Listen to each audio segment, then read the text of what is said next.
Video like जरूर कर लीजिए और ऐसे वीडियो लगातार फ्री में पाने के लिए चैनल को तुरंत सब्सक्राइब कर लीजिए और बेल आइकन को जरूर टैप कर लीजिए ताकि आगे भी सारे वीडियो आपको मिलते रहे। यूट्यूब में फॉलो करते हैं तो प्लीज ये वाला फ्री टेलीग्राम चैनल जरूर ज्वाइन कर लीजिएगा। सारे नोटिफिकेशन सारे अपडेट यहीं पे आते हैं, ध्यान रखिए। नमस्कार दोस्तों, बीपीएससी एईडीओ का एक और जीएस का फुल लेंथ टेस्ट 100 क्वेश्चन का मैं ले आया हूँ आपके लिए, एकदम real exam, latest and pattern जैसा। 8 टेस्ट हो चुके हैं, इससे पहले नहीं देखा वो भी देख लीजिए। बाकी हमारे टेस्ट को आप ज्ञान सर एजुकेशन ऐप से अनलिमिटेड अटेम्प्ट कर सकते हैं, अपनी रैंकिंग देख सकते हैं, जाके प्ले स्टोर से इस ऐप को इंस्टॉल कर लीजिए और इसमें आपको फुल एक्सप्लेनेशन भी मिल जाएगा। ये टेस्ट आप टेलीग्राम पे प्राप्त करना चाहते हैं वो भी मिल जाएगा। बीपीएससी एईडीओ की पूरी तैयारी भी आप कर सकते हैं, बचे हुए समय में पूरा रिवीजन टेस्ट सीरीज क्विज के माध्यम से आप पूरी प्रिपरेशन कर लेंगे। चलो इसको देखते हैं। कह रहा है अल्यूशियन गर्त के संबंध में बताना है कौन सा कथन यहाँ पे गलत है। कौन सा? Aleutian trench. कह रहा है अल्यूशियन ट्रेंच जो है ये गल्फ ऑफ अलास्का में है, यानी ये गर्त जो है अलास्का की खाड़ी के पास है और इसका निर्माण प्रशांत प्लेट के उत्तरी अमेरिकी प्लेट के नीचे धंसने के कारण हुआ है, यानी it was form due to subduction of Pacific plate beneath the North American plate. यानी ये नॉर्थ अमेरिकन प्लेट है, उससे सबडक्ट हुई है पैसिफिक प्लेन, तो ये ट्रेंच बना है ना। ट्रेंचेस तो भाई ऐसे ही बनते हैं सबडक्शन से, जब एक प्लेट के अंदर दूसरी प्लेट धंस जाती है इसे, है ना। तो यहाँ पे कौन सा गलत है कह रहे हैं, तो आप देखेंगे कोई गलत नहीं है, यहाँ पे दोनों स्टेटमेंट बिल्कुल सही हो जाएंगे। इसके बाद ये कमेटी है कॉन्स्टिट्यूशन असेंबली की और उसके चेयरमैन है, इसका मिलान आपको करना होगा, जैसे union power committee, drafting committee, steering committee और फंडामेंटल राइट कमेटी। तो यूनियन पावर कमेटी की बात करें तो ये कौन देख रहा था, यूनियन पावर कमेटी या संघीय शक्ति समिति, जवाहरलाल नेहरू। ड्राफ्टिंग कमेटी मुझे लगता है सभी को पता होगा भाई, बी आर अम्बेडकर जी देख रहे थे। स्टीयरिंग कमेटी मतलब संचालन समिति, तो भाई जो अध्यक्ष है वहाँ का मतलब चेयरमैन है ना, वही संचालन करेंगे, तो वो थे हमारे राजेंद्र प्रसाद जी। और फंडामेंटल राइट कमेटी की अगर बात करें तो ये हो गए सरदार पटेल जी। तो इस हिसाब से आप देखेंगे तो ऑप्शन सी आपका बिल्कुल सही हो जाएगा। ठीक है, क्वेश्चन नंबर 3 पे आ जाते हैं। कह रहा विली विली किस क्षेत्र से उत्पन्न होने वाले उष्ण कटिबंधीय चक्रवातों का स्थानीय नाम है। Willy willy is the local name of tropical cyclone originating in which region. तो कहाँ पे विली विली जनरेट होता है भाई, तो विली विली जो है ट्रॉपिकल साइक्लोन को बोलते हैं, जो हम लोग ऑस्ट्रेलिया की तरफ जो जनरेट होते हैं। कहाँ पे? ऑस्ट्रेलिया की तरफ, यानी नॉर्थ वेस्टर्न ऑस्ट्रेलिया की तरफ जो साइक्लोन जनरेट होते हैं उनको विली विली बोला जाता है। ठीक है, अच्छा आपके लिए सवाल है, टाइफून है ना, एक सेकेंड, टाइफून कहाँ बोलते हैं? और एक नाम है हरिकेन से ना, HURRICANES, हरिकेन्स, ये कहाँ बोलते हैं? कमेंट बॉक्स में इसका भी उत्तर आप दे सकते हैं। दूसरा है निम्नलिखित में से कौन सा भारत में निम्नलिखित राज्यों के गठन का सही क्रोनोलॉजी है, सही कालानुक्रम है, यानी पहले से बाद में कौन राज्य बना ये आपको बताना है। जैसे सिक्किम, अरुणाचल, मिजोरम, गोवा, या मिजोरम, सिक्किम, गोवा, अरुणाचल, सिक्किम, अरुणाचल, गोवा, मिजोरम, या सिक्किम, गोवा, अरुणाचल, मिजोरम। तो आपको दिखेगा 3 स्टेटमेंट में सिक्किम और नहीं 2 में सिक्किम और अरुणाचल पहले। तो सबसे पहले आपको पता होगा भाई 36 कॉन्स्टिट्यूशन अमेंडमेंट से 1975 में सिक्किम बनता है ना। मिजोरम और अरुणाचल प्रदेश और ये जो गोवा है इनको कब राज्य का दर्जा मिलता है? 1987 में ही मिलता है, पर डेट वेरी करती है, डेट वेरी करती है। यानी यहाँ पे सबसे पहले तो सिक्किम हो जाएगा, अगर मैं हटाऊँ एक सेकेंड, तो सबसे पहले सिक्किम है 1975 में, उसके बाद 1987 में आता है आपका अरुणाचल प्रदेश, है ना। और 1987 में ही 20 फरवरी को दोनों एक ही दिन 20 फरवरी के दिन 1987 में अरुणाचल और गोवा को राज्य का दर्जा मिलता है और 30 मई को फिर 1987 में गोवा को राज्य का दर्जा मिल जाता है। ठीक है, आगे देखते हैं। अनुच्छेद 158 के अनुसार राज्यपाल संसद के किसी भी सदन या डैश अनुसूची में निर्दिष्ट किसी भी राज्य के विधानमंडल के किसी भी सदन का सदस्य नहीं होगा। According to article 158 the governor shall not be a member of either house of parliament और any house of legislature of any state specify in the dash schedule. तो जो भी भाई स्टेट्स और यूनियन टेरिटरी कौन से शेड्यूल में दिए हुए हैं? पहले शेड्यूल में दिए हुए हैं, सिंपल सी चीज़ हो गई। किस में दिए हुए हैं? फर्स्ट शेड्यूल में दिए हुए हैं। ठीक है, इसके बाद है हाल ही में एशियन हॉकी फेडरेशन ने बिहार की किस स्पोर्ट्स एकेडमी को अपनी सदस्यता प्रदान की है। Which sport academy in Bihar has been granted membership by the Asian hockey federation. तो Patna hockey academy, Rajgir sports academy, Bihar state hockey centre या नालंदा स्पोर्ट्स एकेडमी। तो इसका सही उत्तर क्या हो जाएगा? इसका सही उत्तर हो जाएगा राजगीर स्पोर्ट्स एकेडमी। ठीक है, राजगीर स्पोर्ट्स एकेडमी। 7वां कह रहा स्वतंत्र भारत के पहले और एकमात्र कार्यवाहक प्रधानमंत्री कौन थे? Who was the first and only acting prime minister of independent India. Chandrashekhar, Morarji, Gulzari Lal Nanda या चरण सिंह। तो ये कौन थे भाई? तो आपको पता होगा भाई, पहली बार 1964 जब मृत्यु होती पंडित जवाहरलाल नेहरू की, तो एक्टिंग तौर के मतलब एक्टिंग पीएम के तौर पे गुलजारी लाल नंदा को बनाया जाता है, और दूसरी बार फिर इनको एक्टिंग ही करने को दिया जाता है जब लाल बहादुर शास्त्री जी की मृत्यु होती है 1966 में। तो 1964 और 1966 में 2 बार इनको प्रधानमंत्री की एक्टिंग यानी कार्यवाहक प्रधानमंत्री के तौर पे मौका मिला। उत्तर से दक्षिण तक हड़प्पा के शहरों को सही भौगोलिक क्रम में लगाना है भाई, है ना, नॉर्थ से साउथ की तरफ इन क्रम में लगाना है। कालीबंगन, मोहनजोदारो, लोथल, ठीक है, ये 3 स्थान है, इनको आपको क्रम में लगाना होगा। तो कालीबंगन कहाँ है भाई, अगर मैं पूछूं आपसे, तो कालीबंगन आपको राजस्थान में देखने को मिलेगा। मोहनजोदाड़ो जो है ये कहाँ देखने को मिलेगा, सिंध में है ना, मोहनजोदाड़ो कहाँ है, पाकिस्तान के सिंध प्रोविंस में है। लोथल तो गुजरात में हो जाएगा, लोथल कहाँ हो जाएगा, गुजरात में, तो यही हो गया भाई, राजस्थान है क्योंकि सिंध प्रोविंस तो इधर आएगी और फिर इधर गुजरात हो जाएगा, है ना। तो ऑप्शन ए सही हो जाएगा। 9 में आपको गलत की पहचान करनी है, यहाँ पे कौन सा गलत होगा।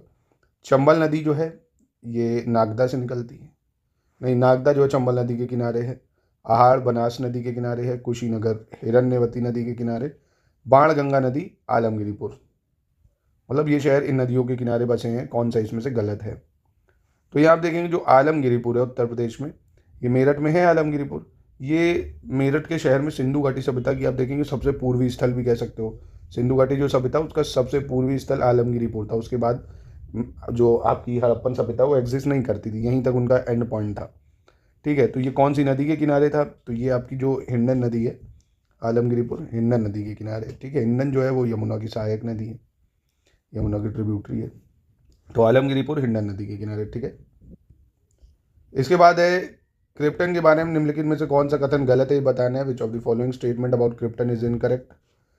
क्रिप्टन एक रासायनिक तत्व है जिसका परमाणु क्रमांक 18 और चिन्ह Kr है, यानी krypton is a chemical element with atomic number 18 and symbol Kr। इसका उपयोग विभिन्न विद्युत और फ्लोरोसेंट लैम्प में किया जाता है।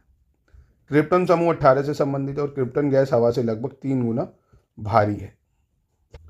तो यहाँ गलत अगर आप ढूंढो तो आसानी से पता कर लोगे कि पहले ही गलत है। इसका परमाणु क्रमांक क्रिप्टन का होता है 36 और ये एक नोबल गैस है। ये क्या है, एक नोबल गैस है और इसका जो एटॉमिक नंबर कह सकते हो वो कह सकते हो आप 36। बाकी ये तीनों ठीक है। अब इसमें आपको बताना कौन सा सही सुमेलित है, ठीक है। मोनास्ट्रीज हैं, नाको मोनास्ट्री, स्पीतुक, घूम और धनकर, कौन सा सही मैच कर रहा है। जो घूम मोनास्ट्री है ये आप देखेंगे पश्चिम बंगाल में ही, बिल्कुल सही है। नाको मोनास्ट्री जो है ये हिमाचल में है, ये कहाँ पे है, हिमाचल में है। स्पीतुक मठ की बात करें अगर, स्पीतुक मोनास्ट्री ये आपकी लद्दाख में है, कहाँ पे है, लद्दाख में है। और घनकर मठ की बात करें अगर तो ये आपको देखने को मिलेगी कहाँ पे, हिमाचल प्रदेश में, ये भी कहाँ पे है, हिमाचल प्रदेश में। क्वेश्चन नंबर 12 पे आ जाते हैं। 12 में आपको बताना है कौन सा कथन यहाँ पे सही होगा। भारत में राजनीतिक दलों के बारे में है, यानी पॉलिटिकल पार्टीज के बारे में है। कह रहे किसी राजनीतिक दल का प्रतीक भारत के राष्ट्रपति द्वारा प्रदान किया जाता है, यानी जो सिंबल होता है किसी भी पॉलिटिकल पार्टी का राष्ट्रपति देता है। भारत में राष्ट्रीय, राज्य या क्षेत्रीय स्तर पर वर्गीकृत एक बहुदलीय प्रणाली है, यानी इंडिया में मल्टी पार्टी सिस्टम है। अब देखो कितनी सारी पार्टियां हैं और सभी दल भारत के सर्वोच्च न्यायालय में पंजीकृत हैं। संसद द्वारा पार्टी का दर्जा दिया जाता है। बहुत ही आसान है, आप आराम से बता सकते हो कि सर सिर्फ बी सही है। भाई सिंबल तो इलेक्शन कमीशन का काम है, पार्टी रजिस्ट्रेशन भी इलेक्शन कमीशन का काम है, पार्टी स्टेटस भी इलेक्शन कमीशन देगा। क्वेश्चन नंबर 13 की बात कर लेते हैं। विटामिन और उनकी कमी से होने वाले रोगों के बारे में है। विटामिन ए, B12, डी और के। तो विटामिन ए की कमी से कौन सा रोग होता है भाई, विटामिन ए की कमी से, तो बहुत ही आसान, विटामिन ए की कमी से होने वाला रोग है आपका रतौंधी। कौन सा है, रतौंधी, नाइट ब्लाइंडनेस जिसको बोलते हैं भाई। विटामिन ए का नाम क्या है, रेटिनॉल। क्या नाम है इसका, रेटिनॉल, ठीक है। विटामिन B12 की बात करें इसका, जिसका नाम है साइनोकोबैलेमिन। साइनोकोबैलेमिन की कमी से एनीमिया रोग हो जाता है। कौन सा रोग होता है, एनीमिया। विटामिन डी जिसका क्लैसीफेरॉल नाम है, इसकी कमी से जो है रिकेट्स या सूखा रोग हो जाता है। और विटामिन के की कमी से जो है फाइलोक्विनोन रोग हो जाता है, मतलब इसका फाइलोक्विनोन नाम है।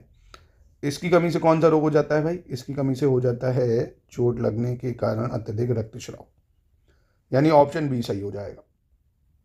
मौर्य सम्राट अशोक के शासनकाल से संबंधित प्रांतों के संबंध में गलत विकल्प बताना है भाई, कौन सा गलत है। Select the incorrect option regarding provinces related to the reign of Mauryan empire. जैसे दक्षिण पाठा है ना, स्वर्णगिरी, कलिंग, पाटलिपुत्र, अवंती, उज्जैनी, उत्तर पाठा, तक्षशिला। तो अशोक के जो 5 उत्तर मतलब 5 प्रांत थे ना अशोक के, कितने प्रांत थे? 5 प्रांत थे। ये उनकी राजधानियों के बारे में है भाई। तो आप देखेंगे अशोका का जो 5 प्रांत थे, जैसे उत्तर पाठा है ना, उत्तर पाठा की राजधानी तक्षशिला थी। दक्षिण पाठा इसकी राजधानी स्वर्णगिरी थी। अवंती जो था इसकी राजधानी उज्जैनी थी। कलिंग की जो राजधानी थी वो पाटलिपुत्र नहीं थी। पाटलिपुत्र तो जो प्राची था उसकी राजधानी थी, है ना। पाटलिपुत्र किसकी राजधानी थी? पाटलिपुत्र राजधानी थी प्राची की। और कलिंग की राजधानी थी तोशाली। क्या थी? तोशाली। याद रखना, ये 5 प्रांत और 5 की राजधानियां। जापान में हाल ही में चर्चा में रहे हात्सुशिमा स्टेशन का निर्माण किस आधुनिक तकनीक का प्रयोग करके हुआ है भाई? ये बताना है आपको। हात्सुशिमा स्टेशन कहाँ पे है? जापान में है। 3D प्रिंटिंग, प्रीकॉस्ट कंक्रीट या ईट सीमेंट पद्धति या स्टील स्ट्रक्चर या स्टील ढांचा। तो ये करंट अफेयर्स का सवाल है। हाल ही में जो हात्सुशिमा स्टेशन बना है ये 3D प्रिंटिंग के आधार पर बनाया गया है, 3D प्रिंटिंग टेक्निक का इस्तेमाल करके, ठीक है। फिर 2025 में 79th स्वतंत्रता दिवस समारोह का विषय क्या था भाई? जो 89वां इंडिपेंडेंस डे कह सकते हो, उसकी थीम क्या थी? महत्वपूर्ण हो जाती, पूछ सकता है। New India, self reliant India, future of India या वन इंडिया बेस्ट इंडिया। तो इसकी थीम थी क्या? न्यू इंडिया, ठीक है। 17 पे आ जाते हैं। कह रहे हैं सही बताना है इसमें। तकोलम का जो युद्ध है 948-49 ईस्वी में चोलों और राष्ट्रकूटों के बीच लड़ा गया था। इस युद्ध में चोल जो है, चोल युवराज राजादित्य ने राष्ट्रकूट राजा कृष्ण तृतीय को पराजित कर टोडी मंडलम पर अधिकार कर लिया। तो यहाँ पे आप देखेंगे कौन सा सही है, तो सिर्फ पहला सही है भाई। तकोलम का युद्ध 948-49 में राष्ट्रकूट और चोलों के बीच में हुआ, ठीक है। पर इस युद्ध में राष्ट्रकूट के जो राजा थे, राजा कृष्ण तृतीय, कौन से? राजा कृष्ण तृतीय, इन्होंने हराया था चोल के राजा को। क्या नाम था उसका? परांतक प्रथम, है ना। परांतक प्रथम को हराने वाले थे। परांतक प्रथम को हराया था राजा कृष्ण तृतीय ने। चोलों और राष्ट्रकूटों के बीच में हुआ था। फिर 9 डिग्री चैनल कह रहा है किन भूभागों के बीच स्थित जलडमरू मध्य के रूप में जाना जाता है, यानी 9 डिग्री चैनल जो है वो किन 2 कंट्रीज के बीच में है भाई? लक्षद्वीप मिनिकॉय, लक्षद्वीप अंडमान, लक्षद्वीप मालदीव या अंडमान निकोबार। तो किसके बीच में पड़ेगा भाई 9 डिग्री चैनल? 9 डिग्री चैनल आपको लक्षद्वीप और मिनिकॉय के बीच में देखने को मिलता है ना। लक्षद्वीप और मिनिकॉय, ठीक है, याद रखिएगा। एक सवाल में इसमें और ऐड कर देता हूँ। 8 डिग्री चैनल बताइए किसके बीच में पड़ेगा, है ना, 8 डिग्री चैनल। फिर कह रहे हैं लिंग पूजा का प्रथम उल्लेख किस पुराण में मिलता है? In which Purana is the first mention of linga worship found?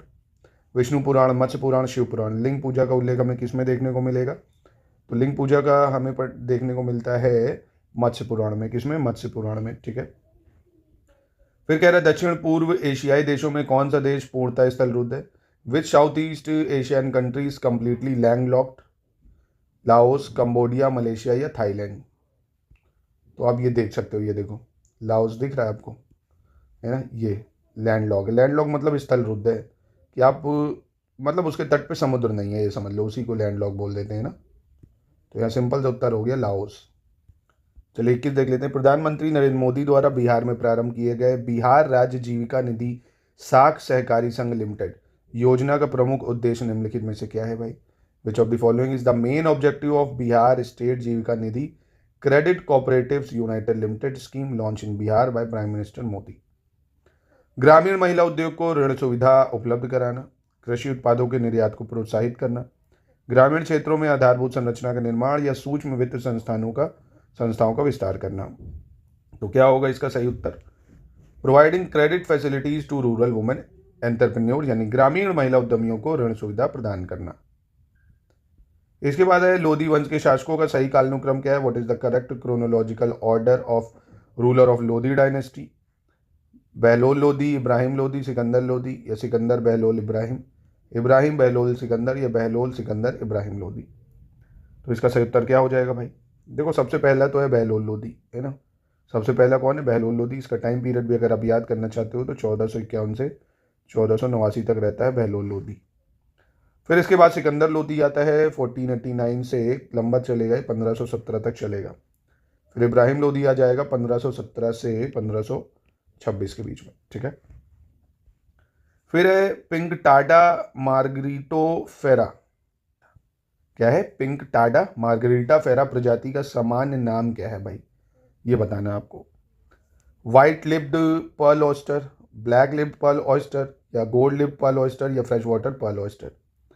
तो क्या है इसका कॉमन नेम? तो इसका कॉमन नेम है ब्लैक लिप्ड पर्ल ऑयस्टर। क्या है? Black lipped pearl oyster. फिर 24 में कह रहा है कौन सा सही सुमेलित नहीं है, which of the following is not correctly match. Chausa का युद्ध 1539, सामूगढ़ का 1658, बल्ख का युद्ध 1636, खानवा का युद्ध 1527। तो यहाँ पे कौन सा सही नहीं मैच कर रहा भाई? देखो चौसा का युद्ध तो ठीक है 1539, किसके बीच में होता है? शेर शाह सूरी। कौन था चौसा का युद्ध में? शेर शाह सूरी और हुमायूं। कौन था? शेर शाह सूरी और हुमायूं। ये हो जाएगा भाई। सामूगढ़ के युद्ध की बात करें, ये औरंगजेब और दारा शिकोह के बीच में होता है। औरंगजेब और दारा शिकोह के बीच में होता है। औरंगजेब और दारा शिकोह। और वहीं बात करें अगर हम लोग बल्ख के युद्ध की, ये 1636 में नहीं होता है, 1646 में होता है, 46-47 कह सकते हो। और किसके बीच में होता है भाई ये बल्ख का युद्ध? मुगल और जो बुखारा खनाते के उज्बेक थे उनके बीच में लड़ा जाता है ये। और वहीं खानवे के युद्ध की बात करें, राणा सांगा और बाबर के बीच में। राणा सांगा और बाबर। ठीक है, चलो क्वेश्चन नंबर 25 देख लेते हैं। विजयनगर साम्राज्य के संस्थापक हरिहर और बूका किस राजवंश से संबंधित थे भाई? संगम, सालू, अराविडू या तुलु? तो किस राजवंश से संबंधित थे हरिहर और बूका? तो ये संगम डायनेस्टी से संबंधित है। किससे? संगम डायनेस्टी से। आगे बढ़ते हैं क्वेश्चन नंबर 26 की तरफ। इसमें भी आपको बताना कौन सा कथन सही है, ये ध्यान रखना है। सल्तनत काल में भूमि नापने के लिए मशाहत शब्द का प्रयोग किया जाता था। इस प्रणाली के तहत भूमि की माप के आधार पर कृषि भूमि जो है कृषकों को दी जाती थी। कौन सा यहाँ पे सही होगा? तो देखिए मसाहत शब्द सल्तनत काल में भूमि के लिए प्रयोग करते थे, ये ठीक है बिल्कुल। दूसरा गलत हो जाएगा, क्योंकि मशाहत प्रणाली जो है भूमि आवंटन से संबंधित ही नहीं है ना। भूमि माप के आधार पर कृषि को दी जाती थी, गलत है। भूमि पहले ही सही कृषकों के पास होती थी और इसका उद्देश्य क्या था? केवल जो भी भूमि मापी गई है उसके आधार पर जो है टैक्स दिया जाए, है ना, जो भी भूमि नापी गई है। तो ये गलत है। भूमि की माप तो ऑलरेडी हो चुकी है ना। अब इससे क्या करते थे, इस जो भूमि की माप हो चुकी है उसके हिसाब से टैक्स ले लिया जाए। चलो अगला देख लेते हैं क्वेश्चन नंबर 27। कह रहा है राष्ट्रीय कृषि और ग्रामीण विकास बैंक यानी नाबार्ड की बात कर रहा है। इसकी स्थापना 12 जुलाई 1982 को शिवरमन समिति की सिफारिश पे हुई थी। नाबार्ड का मुख्यालय तमिलनाडु चेन्नई में है। तो यहाँ पे कौन सा सही हो जाएगा, कौन सा गलत? तो यहाँ पूछना है आपसे गलत, तो गलत है आपका ऑप्शन 2, क्योंकि इसका मुख्यालय जो है मुंबई में है। कहाँ पे है? मुंबई। बाकी इसकी स्थापना 12 जुलाई 1982 को हुई थी, बिल्कुल ठीक है। शिवरमन समिति की सिफारिश पे हुई थी। फिर कह रहा है फ्लोरीन एकमात्र स्थिर समस्थानिक का परमाणु द्रव्यमान क्या है? What is the atomic mass of only stable isotope fluorine? तो फ्लोरीन का जो एटॉमिक मास है क्या है? 18, 19, 20, 21 में से। तो फ्लोरीन का जो एटॉमिक मास है वो है आपका 19। क्या है? 19 एटॉमिक मास है।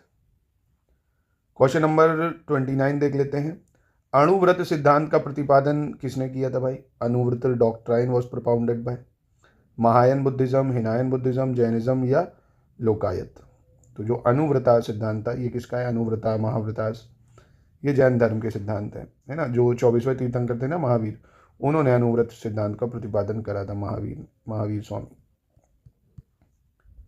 दर्पण के बारे में निम्नलिखित में से कौन सा विकल्प सही नहीं है, कह रहा है इसमें से, ये आपको बताना है। About mirror, the line joining the object and image is perpendicular to a plane mirror, यानी वस्तु और छवि को मिलाने वाली रेखा समतल दर्पण की लंबवत होती है। अवतल दर्पण का उपयोग सिनेमा प्रोजेक्ट में किया जाता है।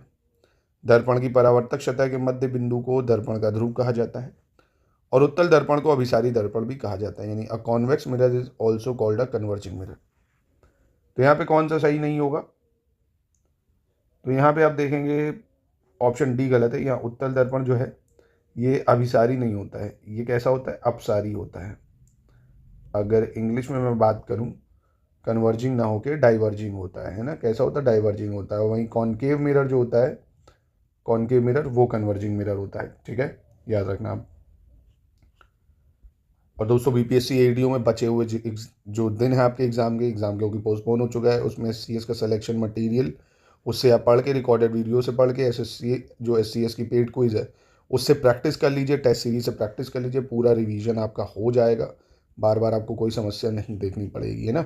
मोस्ट एक्सपेक्टेड क्वेश्चन एससीएस और टेस्ट सीरीज जो क्विज और टेस्ट है, 50% ज़्यादा सवाल आपको इसी से देखने को मिल सकते हैं। तो तैयारी के लिए हमारे ग्रुप्स चल रहे हैं, आप इन नंबर पर कॉन्टैक्ट कर सकते हैं या हमारी ऐप को इंस्टॉल करके भी ये सब प्राप्त कर सकते हैं, ठीक है, ज्ञान सर एजुकेशन ऐप।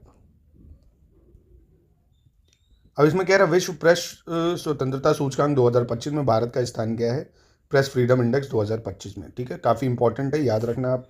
139, 142, 151 या आपका 153। तो 180 देशों में आप जान के हैरान तो क्यों ही होंगे, आप तो देखते हैं मीडिया के स्तर भारत में क्या है। 151वें नंबर पे, हम किस नंबर पे हैं, 151वें नंबर पे 180 देशों में। भाई देखो ना क्या चलता है वो, स्पेशली तो मुझे, मैं नाम ही ले रहा हूँ, ये जो आज तक है भाई सबसे घटिया। जब ये रूम पे मैं जाता हूँ पापा ही देखते हैं ये, और तो कोई देखता नहीं, मन होता टीवी तोड़ दूँ, मतलब इतनी घटिया रत, बस वो जाहिलों की तरह लड़ाई करवाते हैं बस उसमें, और कुछ नहीं। पता नहीं कौन उसको देखता है, मेरा तो खून जल जाता है उसको देख के। चलो, जयपुर एग्जीबिशन कन्वेंशन सेंटर जो है, इसमें आयोजित 25वें आईफा अवार्ड समारोह में किस फिल्म ने सरसेट फिल्म का खिताब जीता है भाई। 2025 के आईफा अवार्ड सेरेमनी जो है वो किसने जीती है, तो ये जीती है लापता लेडीज़ ने। किसने जीती है, लापता लेडीज़ ने। चलिए अगला देखते हैं। कह रहा मध्यकालीन भारतीय इतिहास में उष्र कर जो था उसको उपज के 1/10 भाग के रूप में लिया जाता था, है ना। यदि कृत्रिम सिंचाई के माध्यम से खेती की जाती थी तो कितना लेते थे। देखिए, उष्र कर जो मुस्लिमों पे लगता था मध्यकालीन भारत में, अगर आप क्या करो, प्राकृतिक चीज़ों से खेती कर रहे हो, जैसे नदियों वगैरह से कर रहे हो, है ना, तो आपसे टैक्स 1/10 लिया जाएगा। और कृत्रिम सिंचाई कर रहे हो, मतलब जिसके लिए राजा व्यवस्था कर रहा है नहर कुएं की, तो आपसे कितना ऊपर लिया जाएगा, 1/20 लिया जाएगा, ठीक है। फिर कह रहा है शौली का युद्ध या battle of सॉली captain Thomas best के नेतृत्व में अंग्रेजों द्वारा किसके खिलाफ लड़ा गया था, battle of सॉली। Battle of सॉली captain Thomas best जो कि ब्रिटिशर्स था, डैनिश डच ये पोर्तुगीज या फ्रांसीसी, किसके मध्य में लड़ा गया था, तो कैप्टन थॉमस बेस्ट, और ये लड़ा गया था पुर्तगालियों के मध्य, ठीक है, 1612 में।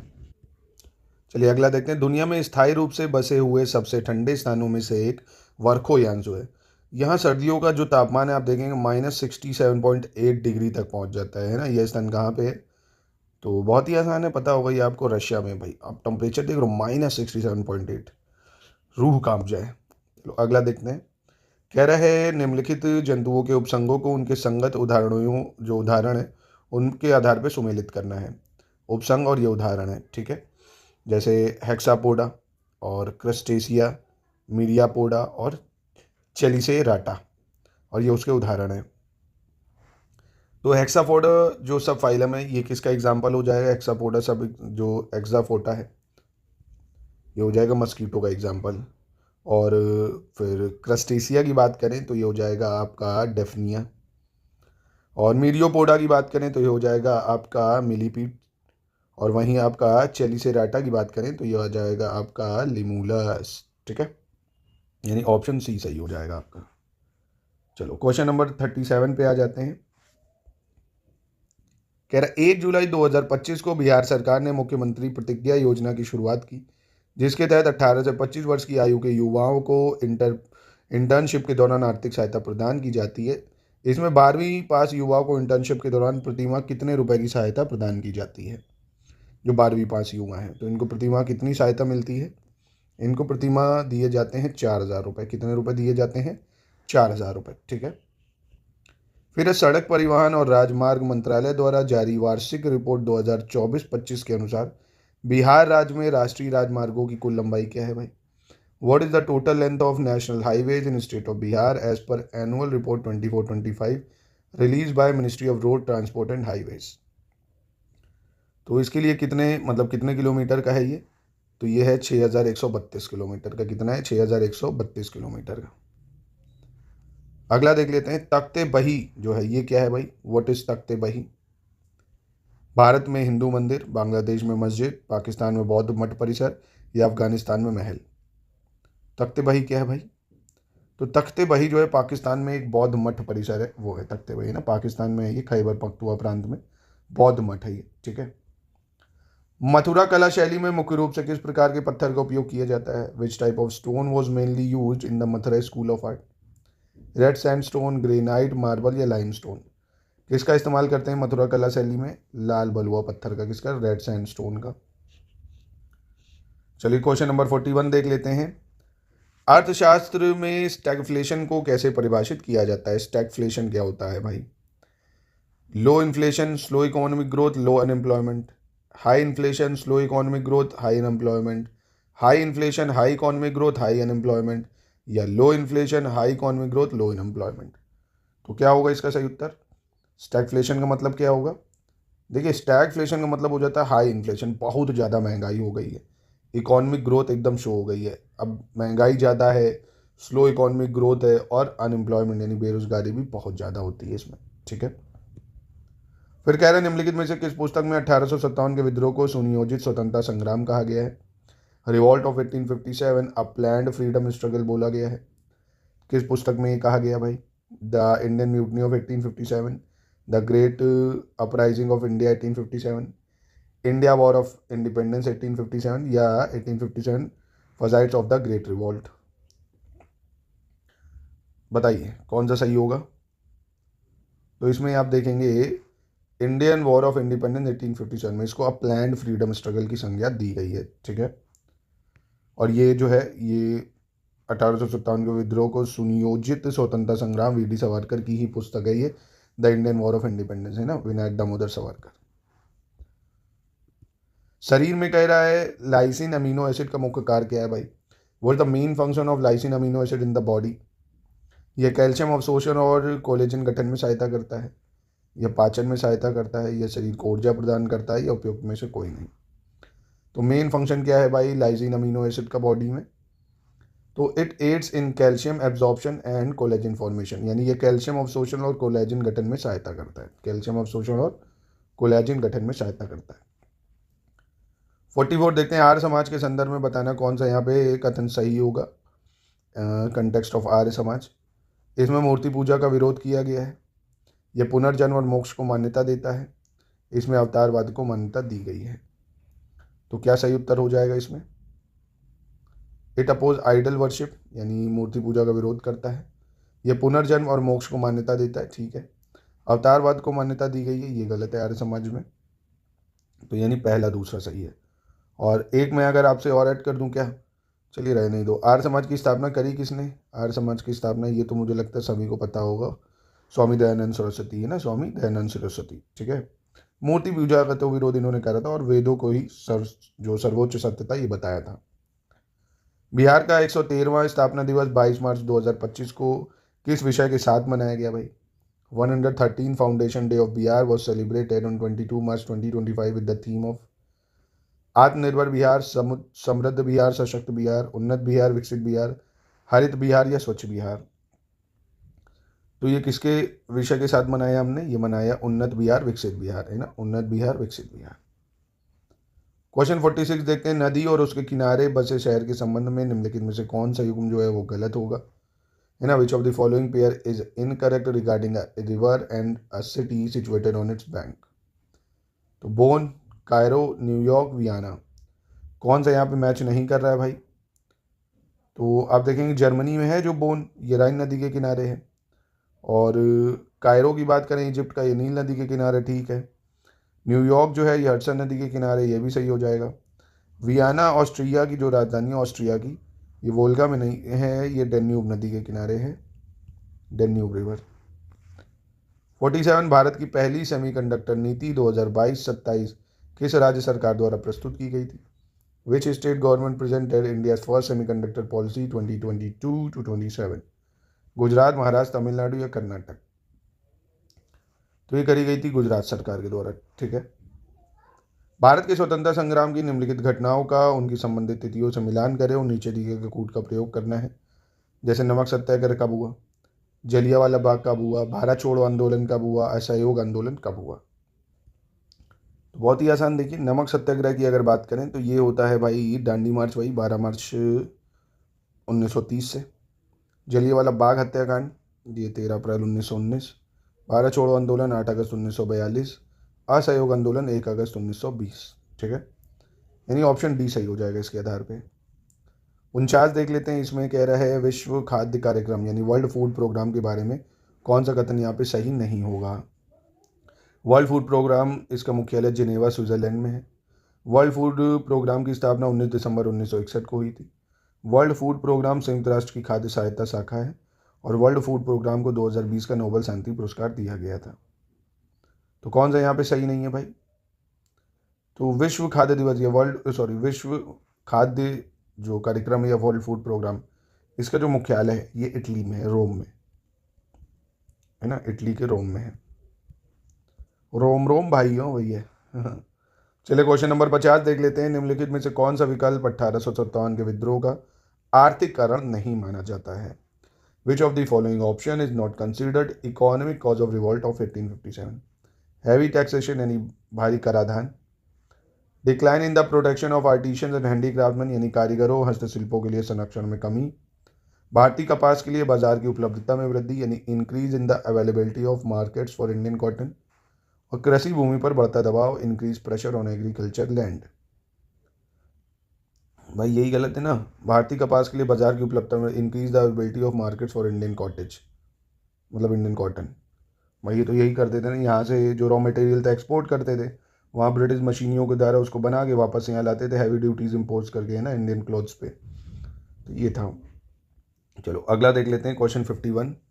कह रहा है खगोलीय घटना जो है सूर्य ग्रहण, इसके संदर्भ में कौन सा कथन यहाँ पे गलत होगा ये बताना है ना। सोलर इक्लिप्स के बारे में है। कह रहे हैं सूर्य ग्रहण के दौरान सूर्य, चंद्रमा और पृथ्वी एक सीधी रेखा में होते हैं। सूर्य ग्रहण केवल अमावस्या के दिन ही हो सकता है, यानी solar Eclipse can occur only a new moon day. ग्रहण में चंद्रमा की कक्षा पृथ्वी की कक्षा से जो है लगभग 5 डिग्री झुकी हुई होती है।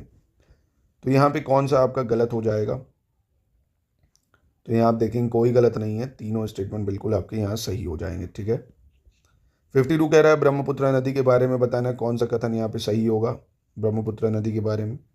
इसका उद्गम भारत में होता है, यह दुनिया की सबसे लंबी नदी है, बांग्लादेश में इसे पद्मा के नाम से जाना जाता है, और इसका जो उद्गम है वो चीन में होता है, और यह भारत से होकर बांग्लादेश में बहती है।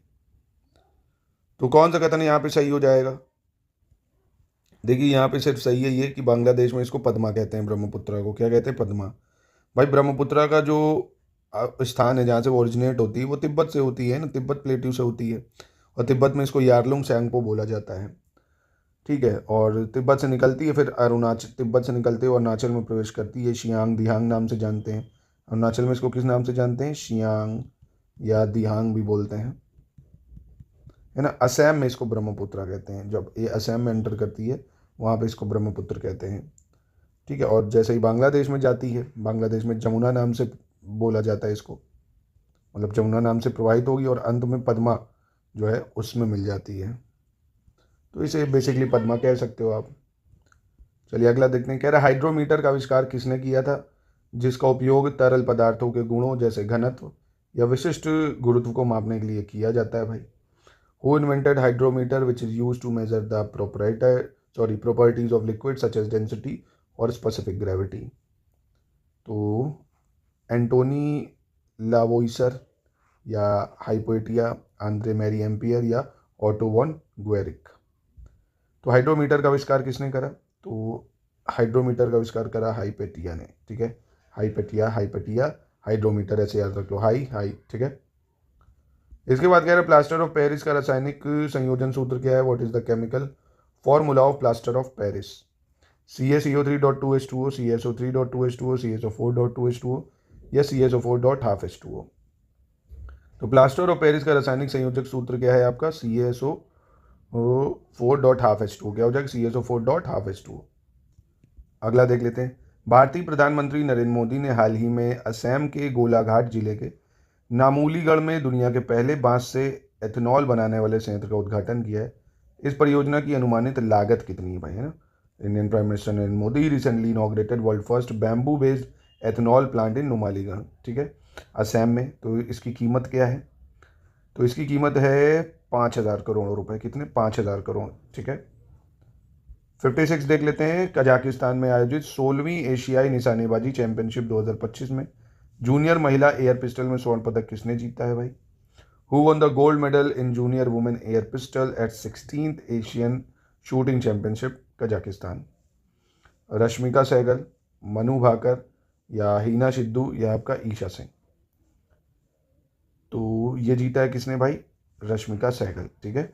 कजाकिस्तान के जो रश्मिका सहगल हैं उन्होंने इसमें जो है पदक जीता है, स्वर्ण पदक, ठीक है। मतलब कजाकिस्तान में हुआ, ये भारतीय निशानेबाज हैं, ठीक है, याद रखिएगा। डोवर स्ट्रेट कह रहा है कि इनके बीच में भाई किन को जोड़ता है, ये किन दो जल निकायों को जोड़ता है डोवर स्ट्रेट?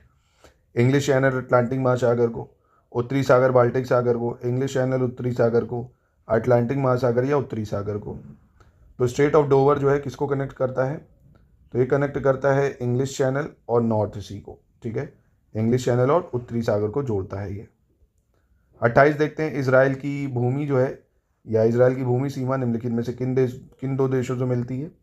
इजराइल से land border with which of the following countries? Lebanon Syria Jordan मिस्र, लेबनान सीरिया तुर्की जॉर्डन, साइप्रस तुर्की जॉर्डन मिस्र, या तुर्की सीरिया इराक और यमन। तो इजराइल की भूमि सीमा जो है वो बॉर्डर शेयर करती है किससे भाई?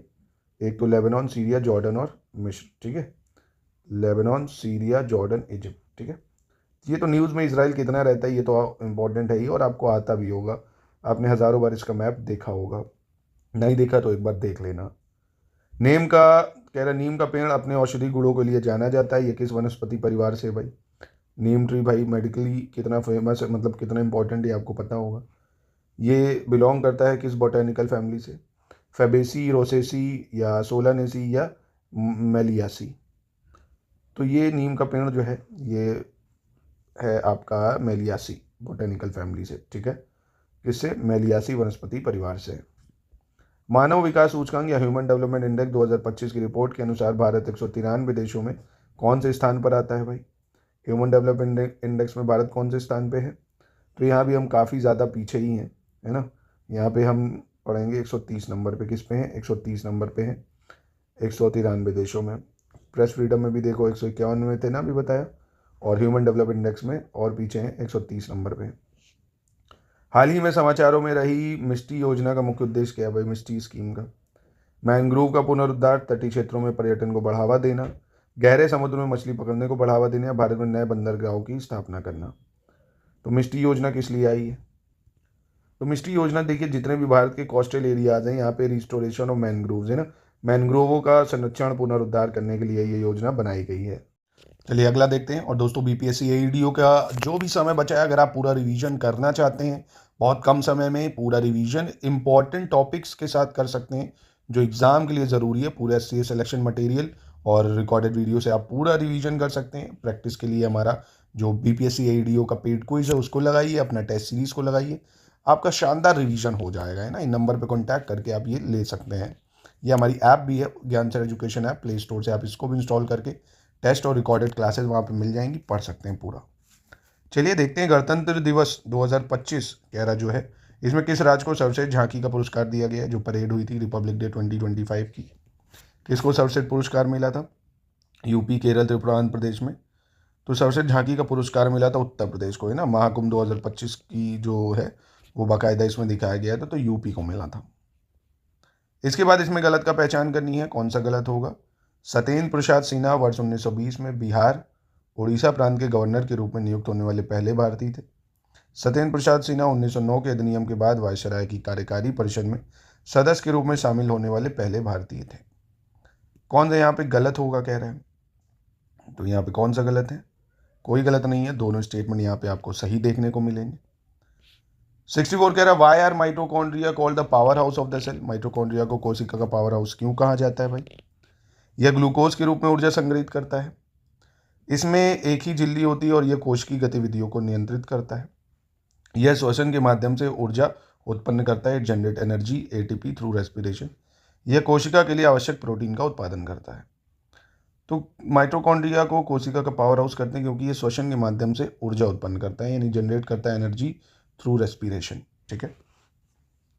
65 में ये पर्यटन स्थल है और राज्य है, इनमें आपको मिलान करना होगा, जैसे चक्राता कहाँ है और हैफलॉन्ग कहाँ है और कालीमपोंग कहाँ है और कुफरी कहाँ है।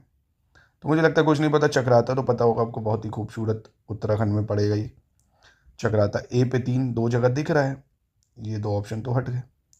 इसके बाद कोई भी अगर एक पता हो तो आपका काम बन जाएगा। जैसे हफलांग की ही बात कर लें तो असम में है भाई, और फिर कालिम्पोंग ये दार्जिलिंग में पड़ जाएगा आपका, कालिम्पोंग दार्जिलिंग, यानी पश्चिम बंगाल कह सकते हो।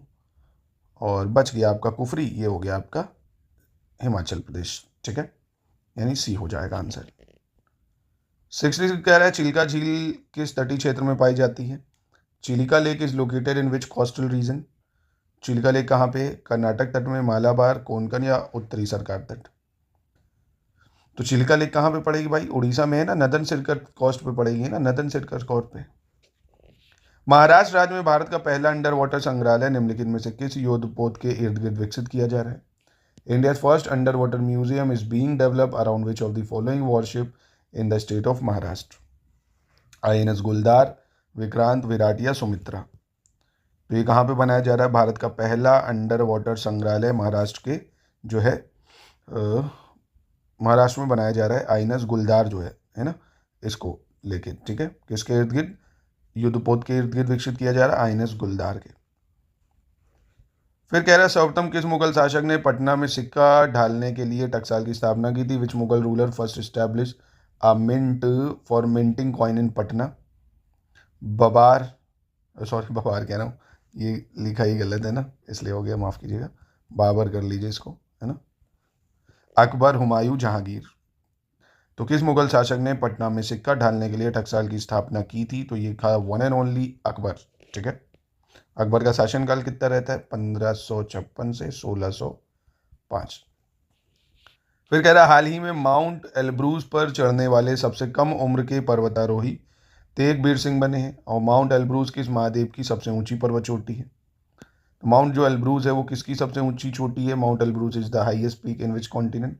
एशिया, साउथ अफ्रीका, यूरोप या अफ्रीका? तो आपकी यूरोप है ना माउंट एल्ब्रूज, और मेनली जो रूस है उसमें पड़ता है ये, ठीक है।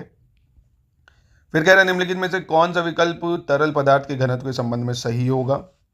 Which of the following is true regarding density of liquid? यदि वस्तु का घनत्व तरल के घनत्व से अधिक है तो वस्तु डूब जाएगी, कह रहा है। यदि किसी वस्तु का घनत्व तरल से कम है तो वह उस पर तैरेगी। यदि वस्तु का घनत्व तरल पदार्थ के घनत्व के बराबर है तो वह तरल पदार्थ में डूब जाएगी, मतलब डूबी हुई तैरेगी। तो यहाँ कौन सा सही होगा? तो यहाँ आप देखेंगे तीनों स्टेटमेंट बिल्कुल करेक्ट हो जाएंगे, ठीक है। 71 देख लेते हैं।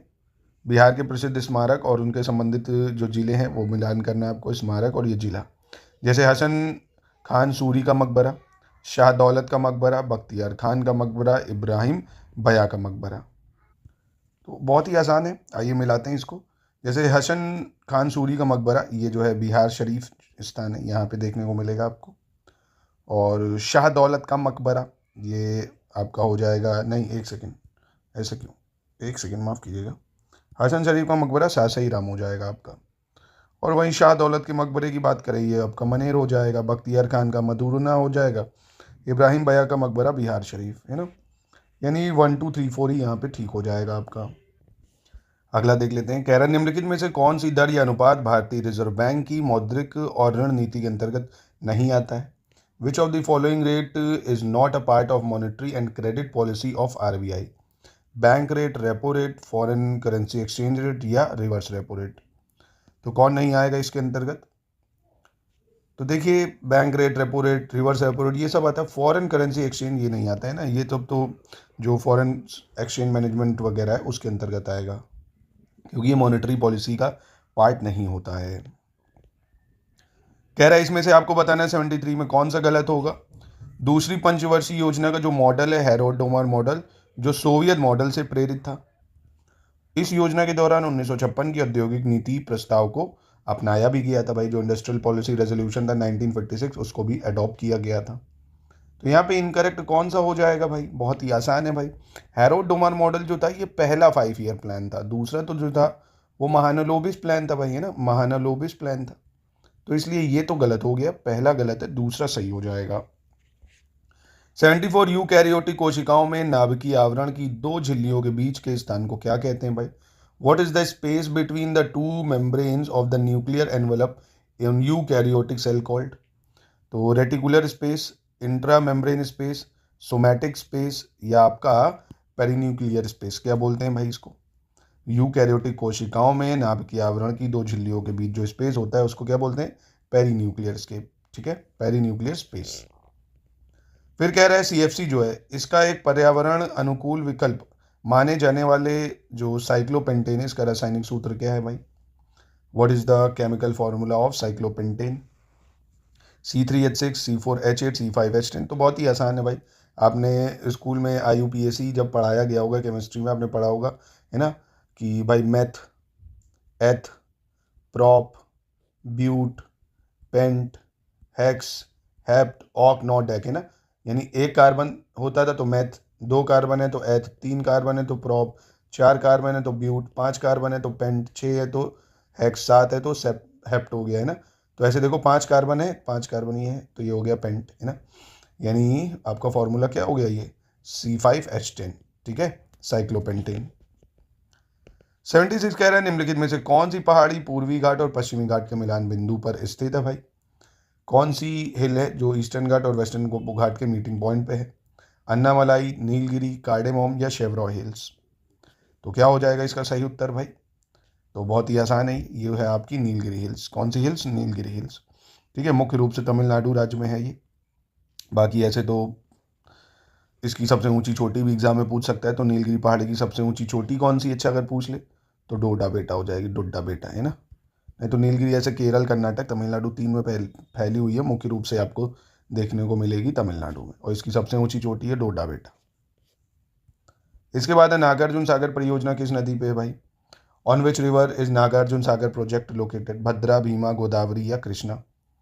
तो नागार्जुन सागर परियोजना है किस पे भाई? तो ये परियोजना आपको देखने को मिलेगी कृष्णा नदी घाटी पे, है ना, कृष्णा नदी घाटी पर, ठीक है।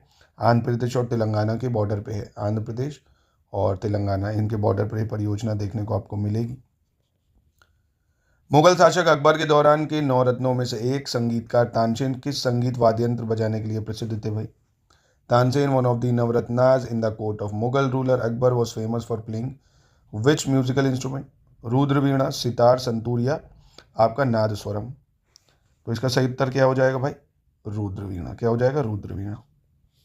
फिर कह रहा रिंग फेंस की नीति किस ब्रिटिश गवर्नर जनरल द्वारा शुरू करी गई थी? पॉलिसी ऑफ रिंग फेंस ये किसने शुरू करी थी, कौन से गवर्नर जनरल ने? Warren Hasting, lord Cornwallis, lord Wellesley या लॉर्ड मिंटो? तो रिंग फेंस शुरू करी थी किसने? वॉरेन हेस्टिंग ने। किसने शुरू करी थी? वॉरेन हेस्टिंग ने। स्ट्रेटो वॉल्केनो या मिश्रित ज्वालामुखी का उदाहरण कौन सा है इसमें से? विच of the following is an example of strato volcano और कंपोजिट वॉल्केनो? तो इसका जो एग्जाम्पल है कंपोजिट वॉल्केनो का वो कौन सा है? तो ये आपका माउंट फूजी, माउंट फूजी, ठीक है कहाँ है? जापान में। माउंट फूजी कहाँ पे है? जापान में। किलीमंजारो कहाँ पे है भाई? कमेंट बॉक्स में बता सकते हो आप इसको। चलो हिंट दे देता हूँ, अफ्रीका कॉन्टिनेंट में, ठीक है। बताओ इसको कहाँ पे है। फिर है मुर्शिदाबाद के राजा धनपत सिंह बहादुर द्वारा निर्मित लछुआर जैन मंदिर बिहार राज्य में किस स्थान पर स्थित है भाई? जमुई, राजगीर, पावपुरी या वैशाली? तो ये कहाँ पे देखने को मिलेगा? मुर्शिदाबाद के राजा धनपत सिंह बहादुर द्वारा निर्मित लछुआर जैन मंदिर, तो ये है आपके बिहार राज्य में, जमुई में, ठीक है। बिहार विधानसभा में कुल सीटों की संख्या कितनी है? बहुत ही लड्डू सवाल है भाई। 241, 42, 43, 44। कितनी सीटें बिहार की विधानसभा में? बिहार की विधानसभा में है 243 सीटें, ठीक है। चलिए अगला देखते हैं। कह रहे हैं इनमें से आशु गैस का रासायनिक सूत्र कौन सा है ना? टीयर गैस जो सुनते होगे भाई, पुलिस वाले अक्सर इसका यूज़ करते हैं ना। टीयर गैस काफ़ी ज़्यादा इंपॉर्टेंट है, इसका नाम भी याद रख लेना। आशु गैस को जैसे क्लोरोपिक्रिन है ना, क्लोरोपिक्रिन बोला जाता है, क्लोरोपिक्रिन। इसके फॉर्मूले की अगर बात करें तो CCl3NO2, CCl3NO2 है, ठीक है। इसका फॉर्मूला क्लोरोपिक्रिन, नाम याद रखना क्या है? क्लोरोपिक्रिन। बिहार के भौगोलिक प्रभागों में से कौन सा प्रभाग झारखंड राज्य की सीमा के संपर्क में नहीं आता है? Which of the geographical division of Bihar does not come in contact with the border of state of Jharkhand? तो गंगा सोन जल विभाजन, गंगा मैदान, मगध मैदान या मिथिला मैदान? कौन सा नहीं आता है झारखंड के संपर्क में भाई? तो आप देखेंगे ये मिथिला मैदान जो है ये उत्तरी बिहार का पूर्वी भाग है भाई, है ना, तो ये नहीं आता है उसमें, ठीक है। फिर वर्ष 2011 की जनगणना के आंकड़ों के अनुसार बताना है कौन सा यहाँ पे सही होगा आपका। बिहार की कुल नगरीय जनसंख्या यानी जो अर्बन पॉपुलेशन है 11.76 मिलियन है। बिहार की कुल ग्रामीण जनसंख्या यानी रूरल पॉपुलेशन 92.34 मिलियन है। तो कौन सा यहाँ पे सही हो जाएगा भाई? तो यहाँ पर दोनों स्टेटमेंट ठीक हो जाएंगी। क्वेश्चन 86 देख लेते हैं। ये पुस्तक है और लेखक है, इसमें आपको बताना होगा कौन सा सही होगा। जैसे तिरुक्करल, रत्नावली, राजतरंगिणी और मेघदूत। तो कौन सा इसमें ठीक होगा? जैसे तिरुक्कल पुस्तक, इसके लेखक कौन है? तो इसके लेखक हैं तिरुवल्लुर, है ना, नाम ही से पता चल रहा है, तिरु तिरु, ठीक है। रत्नावली, मुझे लगता है आप सभी को पता होगा रत्नावली के बारे में, है ना। रत्नावली के लेखक है हर्ष, ठीक है। और राजतरंगिणी के हो जाएंगे कल्हड़, और मेघदूत हो गया कालिदास। तो यानी ऑप्शन की बात करें तो ऑप्शन बी हो जाएगा। 87 देख लेते हैं। भारतीय संविधान का अनुच्छेद 338 किससे संबंधित है, किस आयोग से संबंधित है? National commission, national human right commission, national commission for ST, national commission for women, national commission for SC. तो आर्टिकल 338 किससे संबंधित है भाई? तो ये संबंधित है नेशनल कमीशन फॉर एससी या राष्ट्रीय अनुसूचित जाति आयोग से।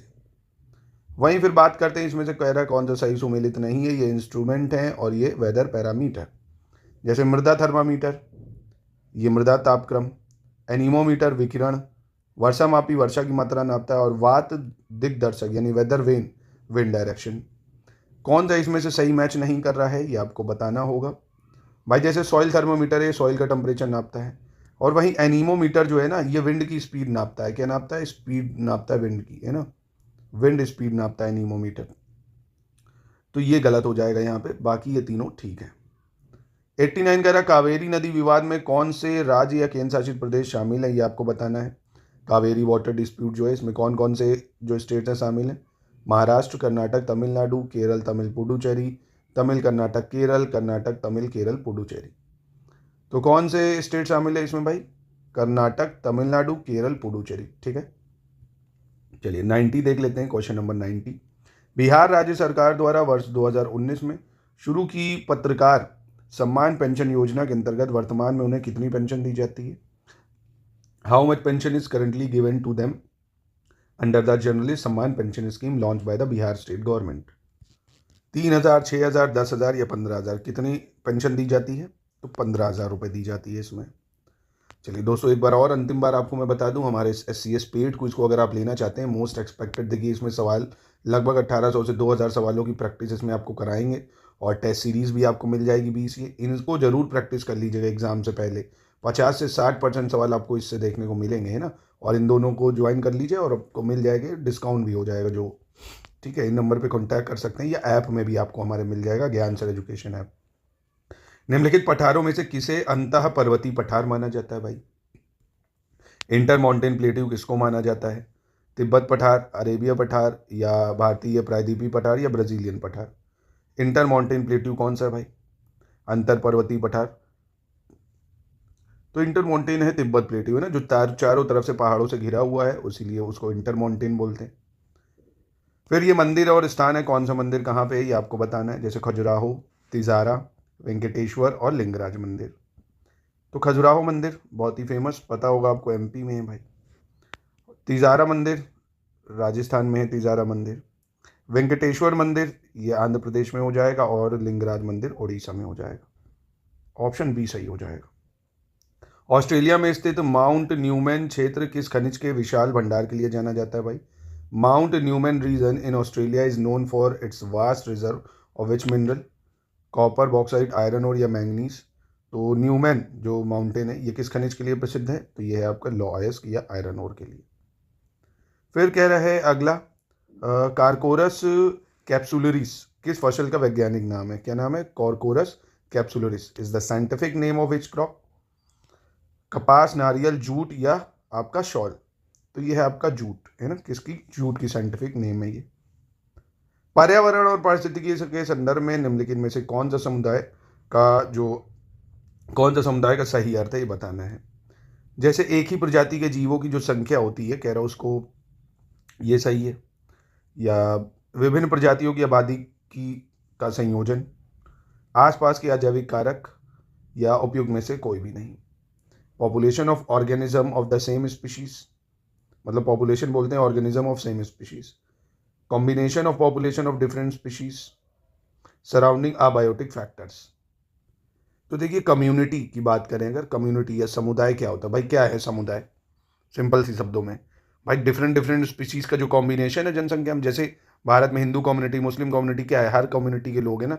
तो ऐसे कॉम्बिनेशन है जनसंख्या में, हर डिफरेंट स्पीशीज का, जानवरों के टर्म में कम्युनिटी हो गई, जो अलग अलग, शेर की अलग कम्युनिटी है, हाथी की अलग है, और आपकी मगरमच्छ की अलग, ऐसे, ठीक है। फिर ये राजधानी है और देश हैं ये, कंपाला, किगली और किंशासा, खार्तूम। कौन सी किसकी कैपिटल है ये आपको बताना होगा। जैसे युगांडा की कंपाला मुझे लगता है आपको पता होगी, ए में 2, युगांडा की कंपाला। और किगली जो है, किगली ये रवांडा की है भाई, किगली। और किंशासा किसकी है भाई? किंशासा राजधानी है आपकी कॉन्गो लोकतांत्रिक गणराज्य या democratic Republic of Congo. Sudan की है खार्तूम, ठीक है, सूडान की खार्तूम। तो ऑप्शन डी सही हो जाएगा। 97 में आपको सही बताना है इसमें। हरित लेखांकन में आर्थिक गतिविधियों के पर्यावरणीय प्रभावों को मापना शामिल होता है, यानी green accounting involve measuring the environmental impact of economic activities. हरित लेखांकन केवल वित्तीय लाभों पर केंद्रित है, यानी green accounting focus only on financial benefit. तो यहाँ कौन सा सही हो जाएगा? तो यहाँ सिर्फ पहला सही है, दूसरा गलत हो जाएगा। हरित लेखांकन का जो मुख्य उद्देश्य है वो पारंपरिक वित्तीय लाभों से परे जाकर पर्यावरणीय लागतों और लाभों को शामिल करना। मतलब हमने औद्योगिक विकास में कितना नुकसान करा एनवायरनमेंट को, इन सब का भी लेखांकन हो हमारे पास। तो इसलिए सिर्फ पहला सही होगा यहाँ पे। यदि किसी देश का गिनी सूचकांक 1 है तो इसका अर्थ क्या है भाई? गिनी कोफिशिएंट अगर 1 है, वहाँ बहुत अधिक असमानता है, वहाँ सभी की आय समान है, शिक्षा का स्तर अधिक है, या वहाँ धन का समान वितरण है, ये बताना है आपको। तो देखिए अगर 1 है तो इसका मतलब क्या हो गया? बहुत अधिक वहाँ पे क्या है? असमानता है, इनइक्वलिटी है। अगर 0 है तो भाई वहाँ पे समान है भाई, सभी है ना, वहाँ पे क्या हो जाएगा? पूर्णतः समानता है, जो तो कहीं हो नहीं सकती पूरी तरह। इगैलिटेरियन सोसाइटी तो कहीं संभव ही नहीं है भाई, है ना, कहीं भी संभव नहीं है।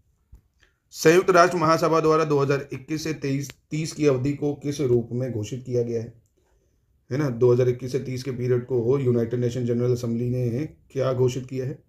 जैव विविधता संरक्षण दशक, जलवायु परिवर्तन अनुकूलन दशक, पारिस्थितिकी तंत्र पुनर्बहाली दशक, या सतत विकास लक्ष्य दशक। तो इसको घोषित करा है डिकेड फॉर इकोसिस्टम रिस्टोरेशन या पारिस्थितिकी तंत्र पुनर्बहाली दशक, ठीक है।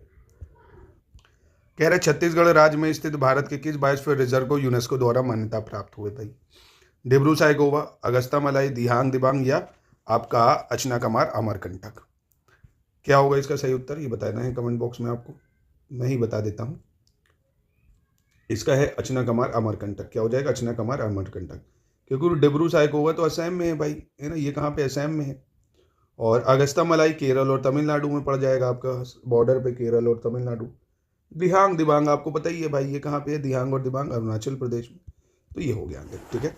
तो अच्छे से इन 100 सवालों की प्रैक्टिस कर लीजिए। इससे पहले के भी टेस्ट नहीं लगाए तो वो भी टेस्ट लगा लीजिए, बहुत ज़्यादा हेल्पफुल हैं। कई सारे सवाल आपको देखने को इससे मिलेंगे, प्लेलिस्ट बनी है, हो जाएंगे। रिवीजन करते रहिए, सब हो जाएगा।